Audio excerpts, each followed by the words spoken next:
Hi. Before the last two Vartakas, we discussed the Sutra 61101 in Ashtadhyayi and 85 in Siddhanta Kaumadi, Akasavarne Dirgaha, Akasavarne Dirgaha. So when an ak ayunluk is followed by its savarna ach, in place of the preceding and following, a single dirga shall come. Well, that is a good general rule, or we might say utsarga. Good general rule, utsarga. 61102 is an elegant modification of that rule in a particular context. And we'll see how that works. Just a side comment, while in Ashtadhyayi, these are obviously sequential, 101, 102. In Siddhanta Kaumadi, they go from 85, Akasavarni Dirgaha, to 146 in Pratamayo Purva Savarnaha, which highlights, however truly wonderful the information is in Siddhanta Kaumadi, it's a difficult path to actually learning the sutras, the grammar, in the way that we aspire to learn them. So, what is the avavadi here? Pratamayoho purva savarnaha. Pratamayoho purva savarnaha. Well, we have a sense of savarna, and we can sort something out about purva savarna. What is this pratamayoho thing? Well, that's kind of the nub of this sutra. So we will start by considering that. Pratamayoho. Pratama, first, pratame dvivachana. Pratame dvivachana of pratama, and then pratama is dvitiya vibhakti. Pratamayoho is the shashti of dvivachana vibhakti. So pratama, pratame, dvivachana, two firsts. Pratama first, pratame two firsts, dvivachana. Then pratama dvitiya vibhakti, and pratamayoho shashti of dvivachana. So we have pratama meaning the first two vibhakti, and then shashti of the first two vibhakti is pratamayoho. So the bottom line meaning of pratamayoho is pertaining to, belonging to the first two vibhakti, which so it's the pratama vibhakti, dvitiya vibhakti, or in Western terms, nominative and accusative. So the first two vibhakti would be nominative and accusative, pratama, dvitiya vibhakti.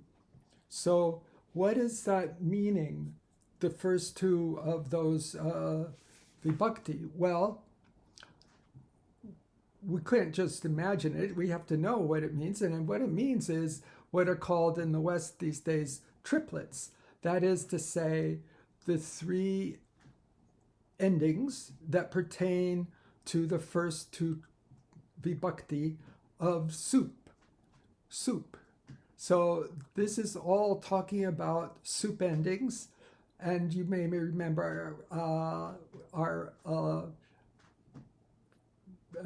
definition Sanya Sutra, Suptingantam Padam. What is a word? What is a pada? Suptingantam Padam. That which end is even soup or ting. Tinganta are what we call dhatu or verbs. Subanta we call subanta, nouns. So this pratamayoho pertains to the first two vibhakti of noun endings. And those, there are three of those. So those happen to be su, au, jas, out, shas. Su, au, jas, out, shas. Now, where does the supi come from? Well, I really think we don't need to know that really, because it's taken as transparent in the tradition, but there are explanations that it comes from a preceding sutra that we've discussed, 6192, va-supyapi shilehe, va-supyapi shilehe. And the supi there is brought forward, although, and I haven't seen this discussed, but then again, as you know, my knowledge of commentary is very limited. So, I would point out that in 6192, supi is referring to subanta dhatu, meaning nominal verbs, or dhatu with nominal endings, subanta. Here, it's not subanta dhatu, it's subanta. These are nouns.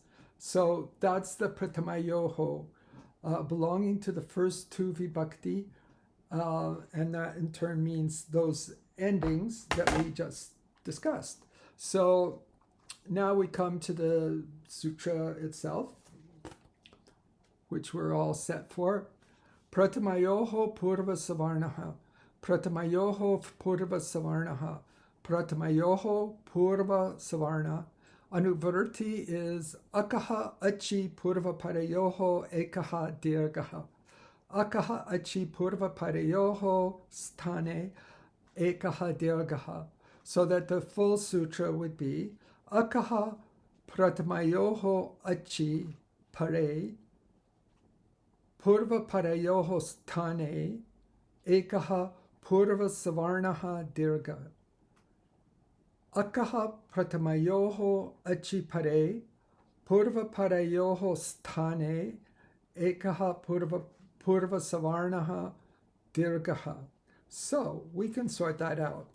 When an ach belonging to pratama or dvitiya vibhakti, when an ach belonging to pratama or dvitiya vibhakti follows an ak, in place of the preceding and following a single dirgha, which is, and this is the particular wrinkle of this, which is savarna of the preceding, meaning the ak shall come.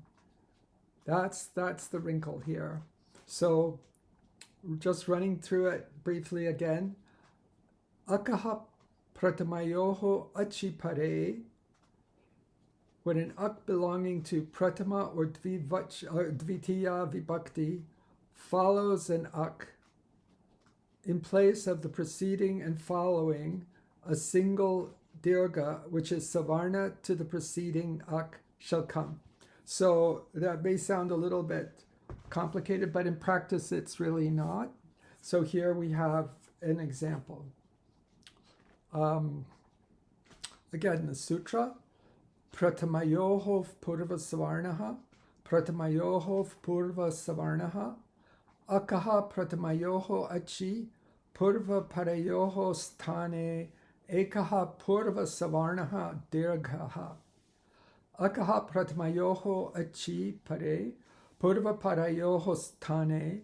Ekaha purva savarnaha dirghaha.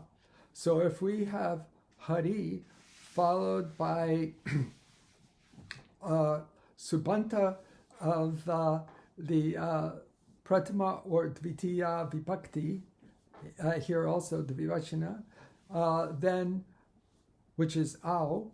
So if we have hari plus au, so we have an ak, a iun, reluk, I is an ak, followed by a pratamayoho achi, an ach pertaining to or belonging to either the pratama or dvitiya vibhakti, namely au, then both the I, the preceding, and the following au are replaced by a dirgha, which is savarna to the preceding one.